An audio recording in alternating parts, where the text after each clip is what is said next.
And to do Hmm. that scan at population level in the US with every adult every 2 years probably would cost about $60 billion. Now, that's a lot of money, but we spend in the US about $130 billion just on late stage cancer drugs. Would you get a whole body MRI scan to check for cancer or other problems, even if you don't have any symptoms? Hello and welcome to Tech First. My name is John Koetsier. I recently spent an hour getting scanned in an MRI machine. It's super noisy. I had no idea. It's actually also super uncomfortable for long periods. I don't think they were designed for an hour, maybe 10, 15 minutes. But it gives you images of your body that you've never seen before, and your doctors probably haven't either. Also, according to Prenuvo, one of the companies doing preventative MRIs, it can detect up to 500 different conditions, problems, cancers in your body. Some people have had their lives saved by finding something, and some doctors say it's actually unnecessary or even harmful. Here to chat is the founder and CEO of Prenuvo, Andrew Lacey. Welcome, Andrew. Thank you. It's great to be here, John. Hey, super happy to have you. Talk about a full body MRI. Why do it? Well, I think the starting point here is to say that we obviously have a health system that's very reactive. And in fact, it's, I think, a $4.7 trillion part of our economy right now. So it's the largest part of the economy. And about 95 or 96% of that is actually spent on reactive healthcare. And so, particularly coming out of the pandemic, I think there's been just such an awareness of the importance of getting ahead of health problems.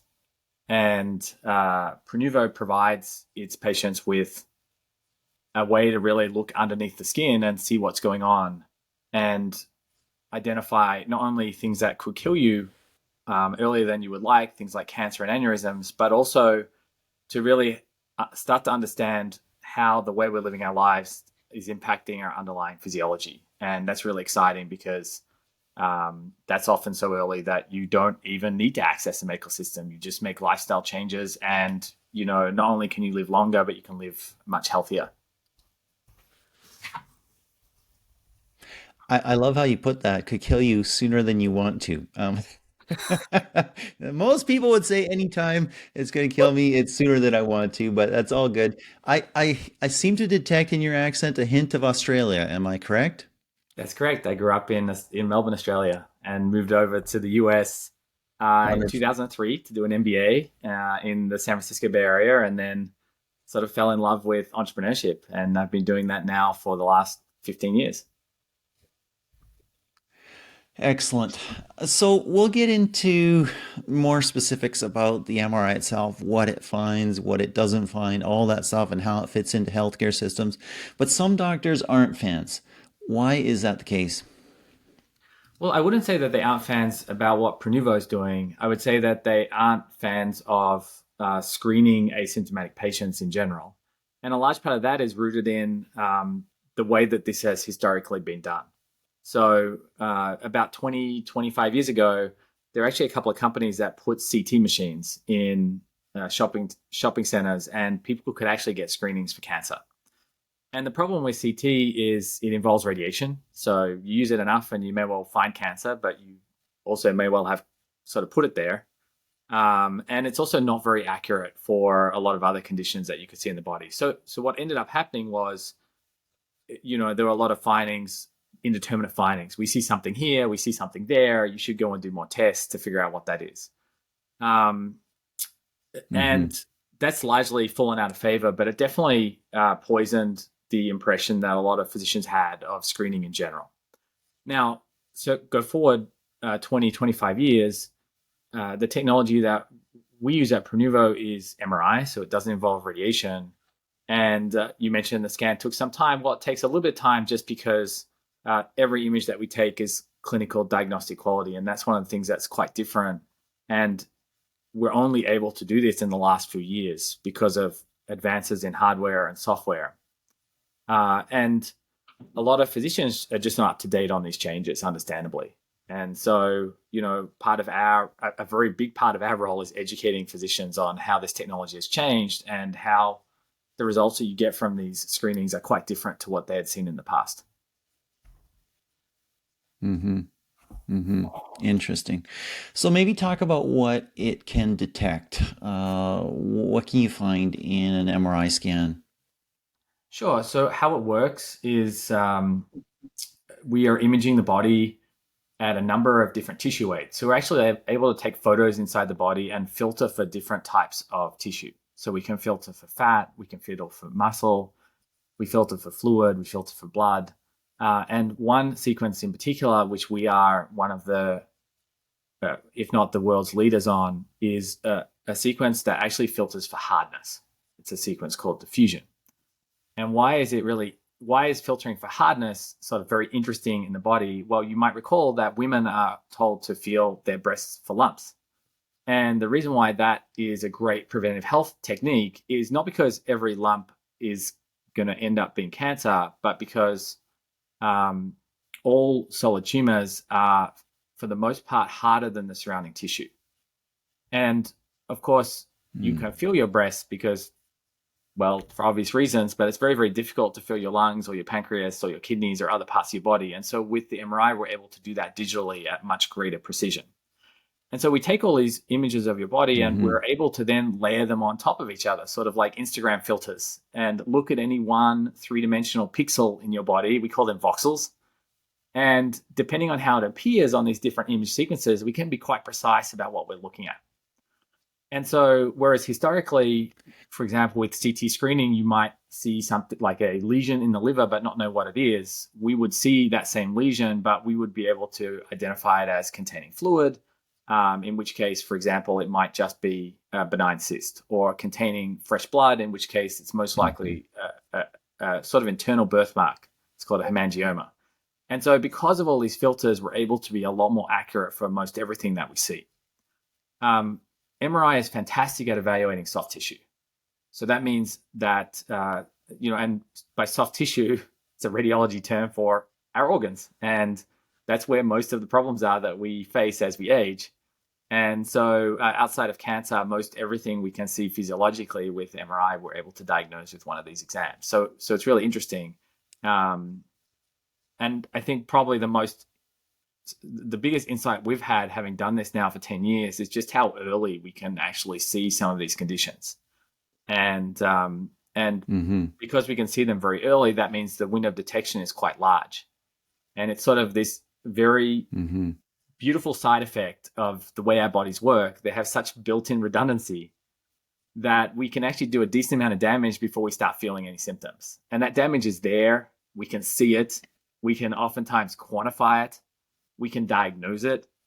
And we can do that many times, 10, 15 years before that damage reaches a point where the plasticity in the body sort of gives up and the organ starts going into sort of Mm-hmm. advanced sort of failure mode. And that's what's so exciting about imaging patients Mm-hmm. and be able to give them these insights so early. They can really make a difference in their sort of health outcomes. Super, super interesting. Are there any false positives? Is there any reason that you might find something that doesn't exist? Any challenges there? Well, I think every imaging modality, in fact, every test has some level of false positive. So a mammogram, for example, I believe the false positive rate is something like 50%. So they find something that they want to biopsy, there's only a 50% chance that it may in fact be cancer. So existing tests that are covered by the health system actually have reasonably high false positives.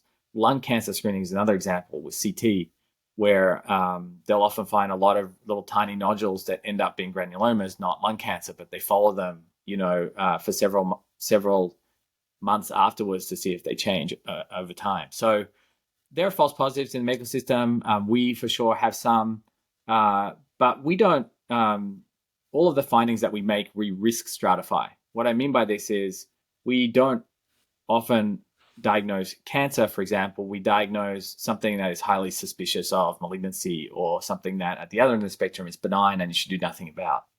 And we, together with other folks around the world, have pioneered a new classification system for lesions in the body called OncoRADS. And that enables us to actually sort of grade everything that we see. And with 1 and 2 being benign, and 4 and 5 being increasingly problematic, and 3 in the middle being sort of we're not certain. And our goal really as a company is to reduce as much as possible that third category, because that's the one that causes the most obviously concern for physicians.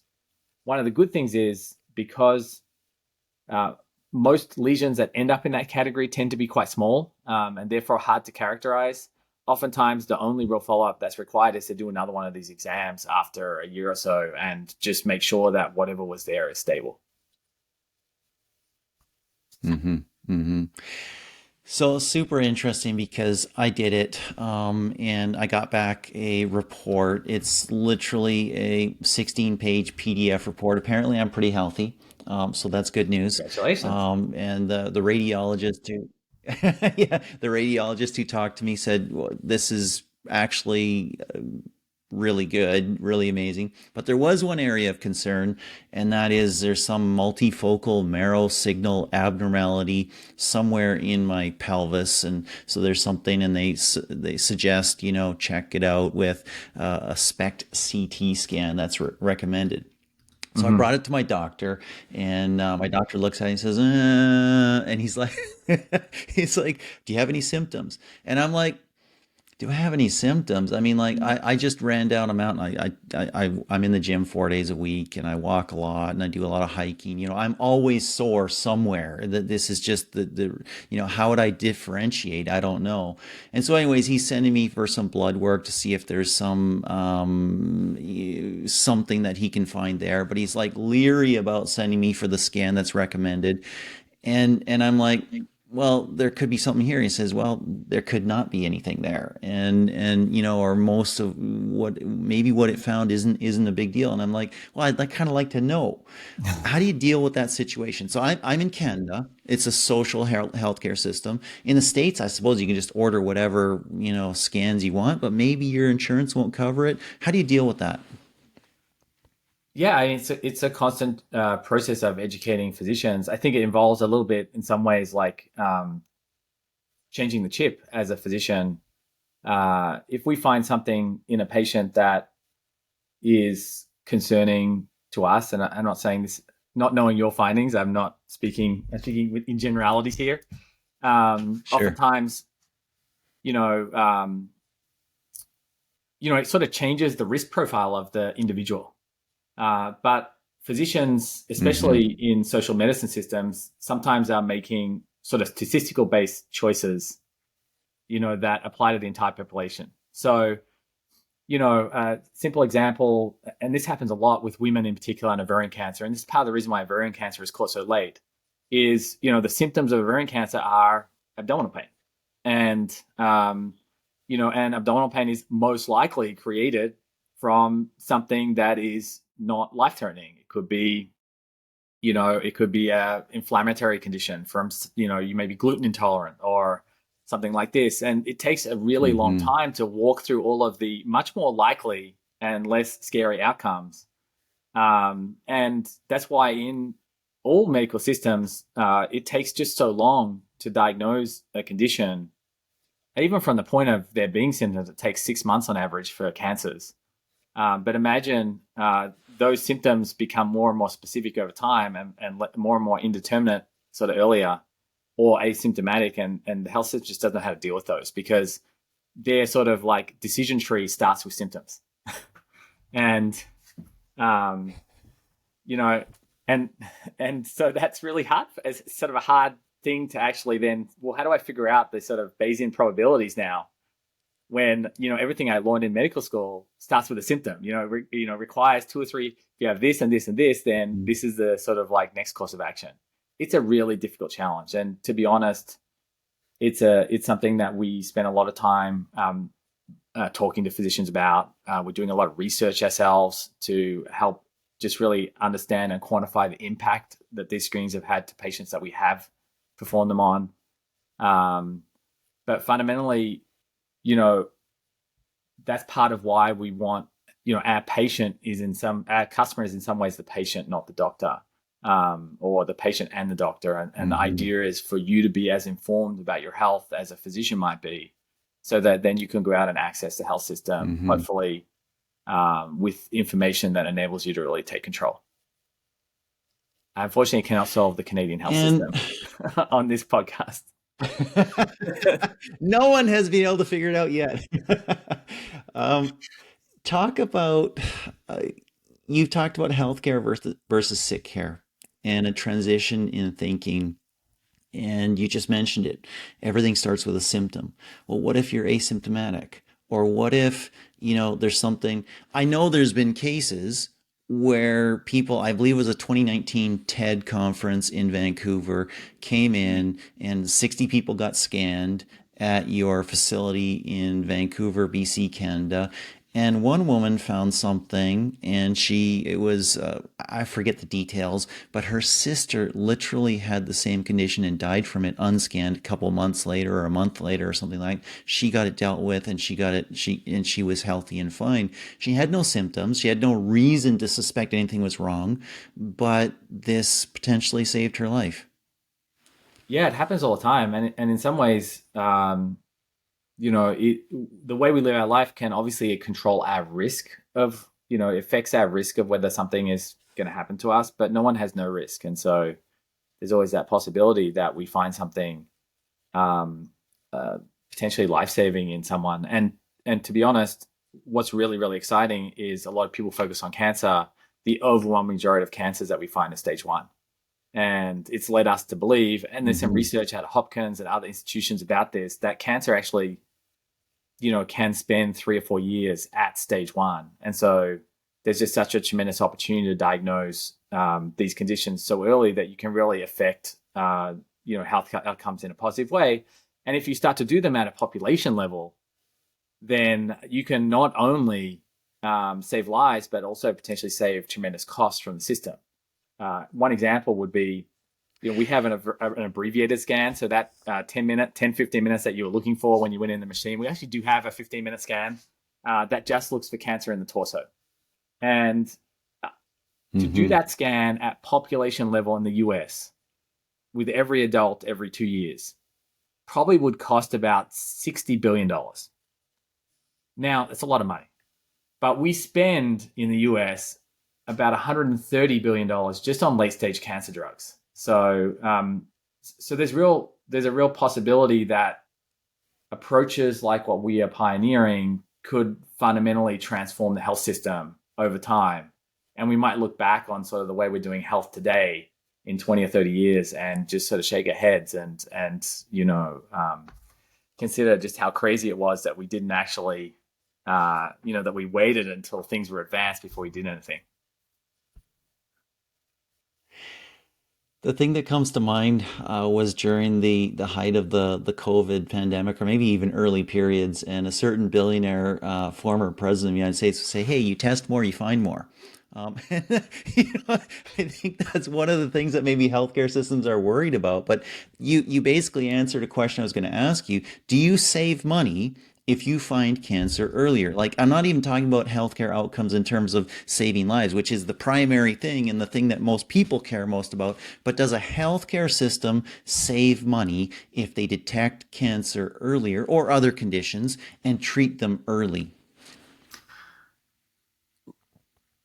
Well, let me answer that question in two ways. As an individual, one of I worked at McKinsey well before I got into entrepreneurship. So I was a bit of a whiz on Excel.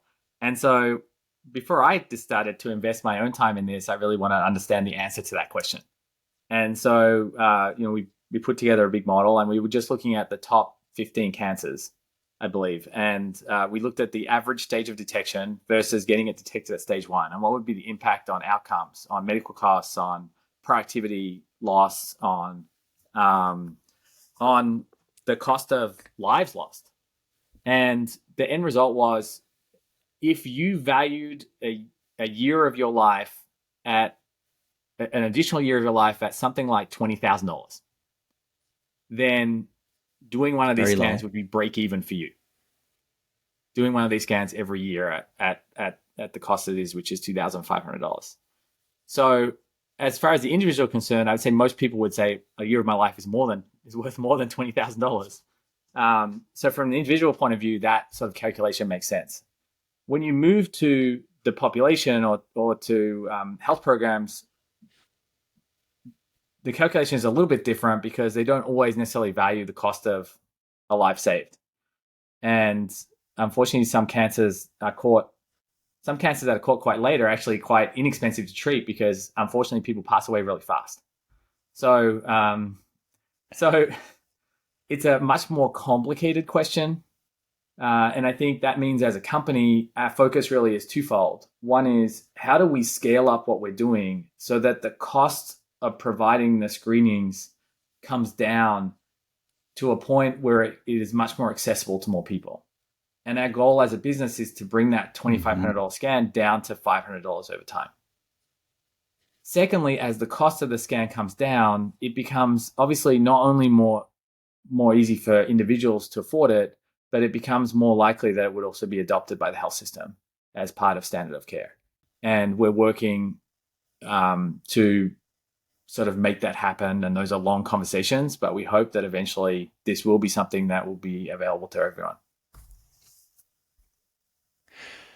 What's interesting to me in what you just said is that in a for-profit healthcare system like the US, there may not be a lot of incentive to detect early and treat cheaply because you may make more money. And I'm sure doctors don't do this, but I'm sure some others in the system do this.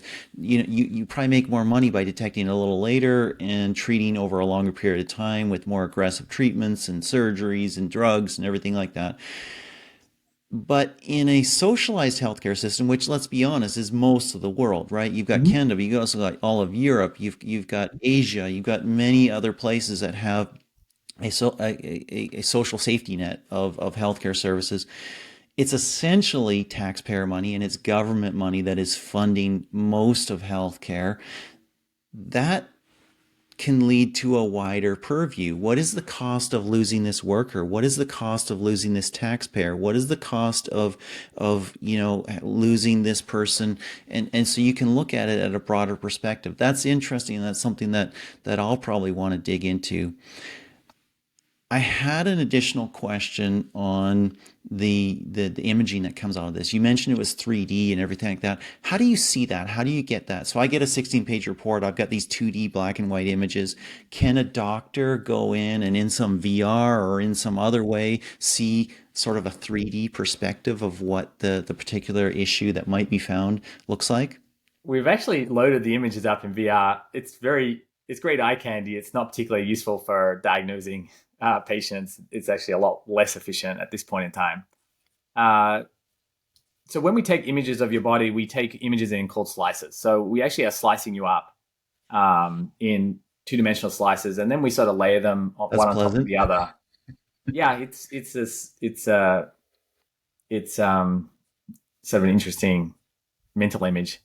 But yes, we slice you up and then we layer them on top of each other, and we've built our own special viewing platform just to view these 3D images efficiently, because most imaging exams that you would get in the health system typically only just look at one part of the body.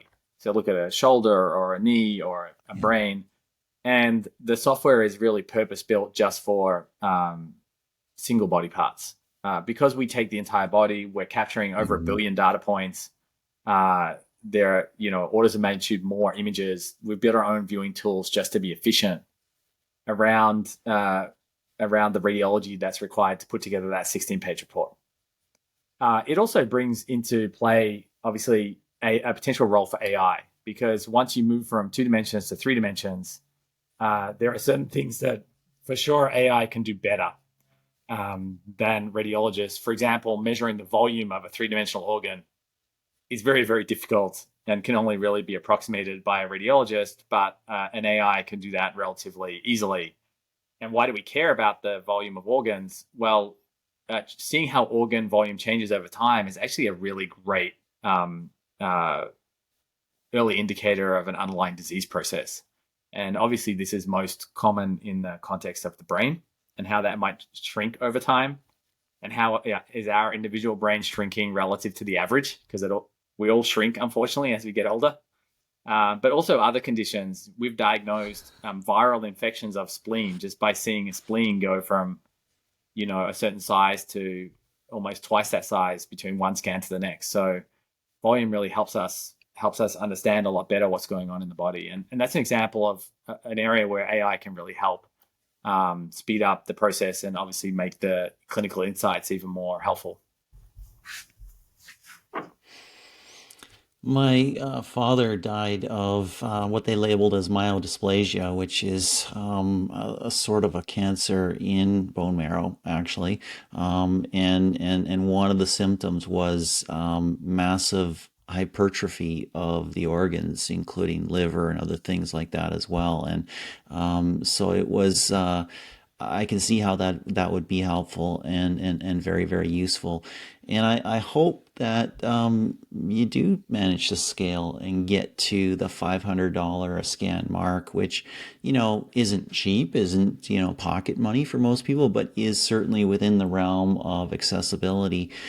And I also hope that we do transition our healthcare systems to something that doesn't require as much pain and lack of health before treating something. Anyways, this has been a pleasure. Thank you for taking the time. No worries. It's great to be here. Thanks, John.